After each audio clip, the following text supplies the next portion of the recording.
The Mandalorian just aired its 8th and final season, so let's rank all episodes from worst to best.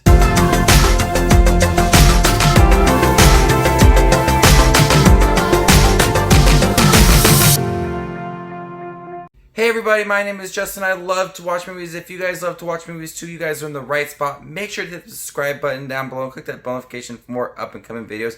Today we're going to be ranking all 8 of the Mandalorian episodes from worst to best. The Mandalorian is streaming now on Disney Plus, and it is a fantastic Star Wars show.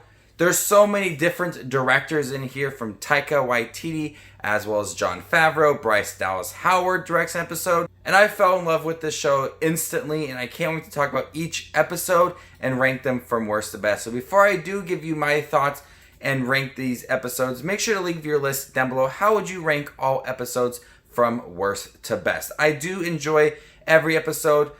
Some a little more than others, some not as much. Some I think are just filler episodes within the season. Some really progress the storyline between that adorable, very adorable Baby Yoda with the Mandalorian. So coming in at number 8 is Chapter 5, The Gunslinger. This episode further shows how important the child or Baby Yoda is important to people. But this side job the Mandalorian takes makes it feel like a filler episode that doesn't further the storyline. We do get an introduction of a character in here that only is in this episode. Toro Kalikan, who presents himself just like Han Solo, got his feet on the table, overhears people talking, and inserts himself into the conversation. This episode offered some cool action with the Mandalorian and Toro working together to go on a bounty. But when it comes down to it, this episode does unfortunately feel like a filler episode and doesn't really further the plot of the Mandalorian with the child, which was set up in the first episode. It was just a way for them to introduce some new characters, some new settings, and offer some cool action sequences, and for that I think it did work. But as a whole within this series, it's the weakest one. Coming at number 7 is Chapter 6, The Prisoner. This episode also does feel like a filler episode, the Mandalorian going on a side job, but it does offer some really cool characters within this episode. Mandalorian contacts his former partner for work, and we are introduced to new characters who join him for a job.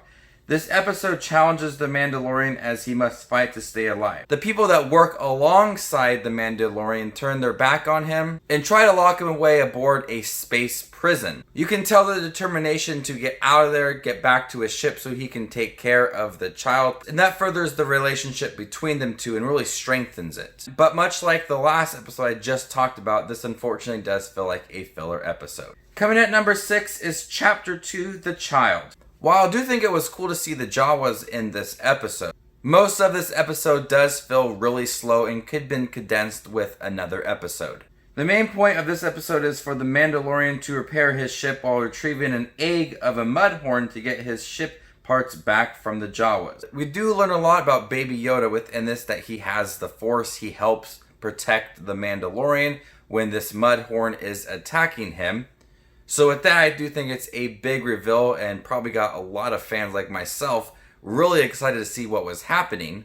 These were some good action sequences, but in terms of the story, it felt a little bit slow. And like I said, it could have been condensed and added to maybe the first episode to make them a little bit longer and have it been part of another episode. Coming at number 5 is Chapter 1, The Mandalorian. This first episode set up the tone for the series, while offering some really cool action scenes throughout. The characters that are presented throughout, like the Mandalorian, Grief Karga, and IG-11, all fit into the Star Wars universe well. We are thrown into the world, we're thrown into the grittiness of it. The score for this episode accompanies a few shootout scenes well. You can clearly tell that this is a setup episode. You don't really have to set up the Mandalorian. You'll explore him a little bit throughout the series, but it sets up who he is, the bounty that he is going on. It all starts out really quick. It wastes no time in showing us the tone, the action scenes that we're going to get with the show, and the characters and who they are. Nonetheless, it's a really exciting episode with some really cool action scenes. Taika Waititi as IG-11 was pretty funny, and it had a huge reveal at the end with Baby Yoda and got the whole internet talking. Coming at number 4 is Chapter 4, Sanctuary. Cara Dune is introduced in this series. She is a strong, fierce ex-rebel and joins the Mandalorian in helping a small village drive off raiders. This episode does explore a lot of who the Mandalorian is. The Mandalorian and a widowed mother discuss that no one has seen him without his helmet since childhood. This adds a lot of character growth for the Mandalorian and shows that he's just not a bounty hunter. He has emotions. He cares about the child. He wants to see it to safety. We also get ATSTs in the episode, which was very cool to see. But I like this episode because it explored a little bit more of the Mandalorian, his backstory, how hard it is for him to be a Mandalorian, and his relationship with Baby Yoda. Coming at number 3 is Chapter 3, The Sin. After a filler episode that was Episode 2, Episode 3 offers a lot of character growth for the Mandalorian. After delivering the child to the client and collecting his bounty, the Mandalorian uncharacteristically asks about the client's plan for the child. The Mandalorian feels guilty about leaving the child and goes back to get him. He doesn't want to leave the child there. He wants to take it and care for it on his own and find a home for it. I appreciated this episode because it took a character like this bounty hunter and added a lot of emotions to the character. It also explored other Mandalorians and the rules that they have and the ways that they have to live their lives. And it led to a pretty cool action scene at the end of the episode while they were helping protect Baby Yoda. Coming at number 2 is Chapter 7, The Reckoning. Episode 7 was a huge improvement over the previous 2 episodes, Episode 5 and Episode 6.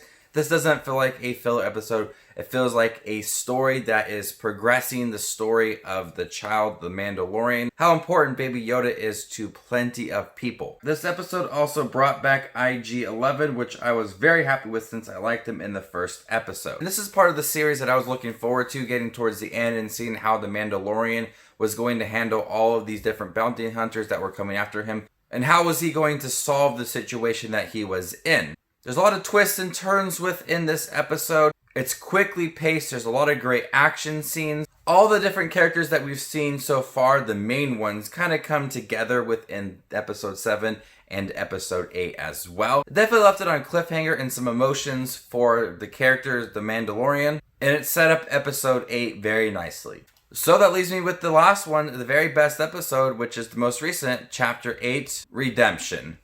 This is directed by Taika Waititi and is easily the best one. It has humor right away in the beginning with some stormtroopers trying to shoot something in the sand and they keep missing.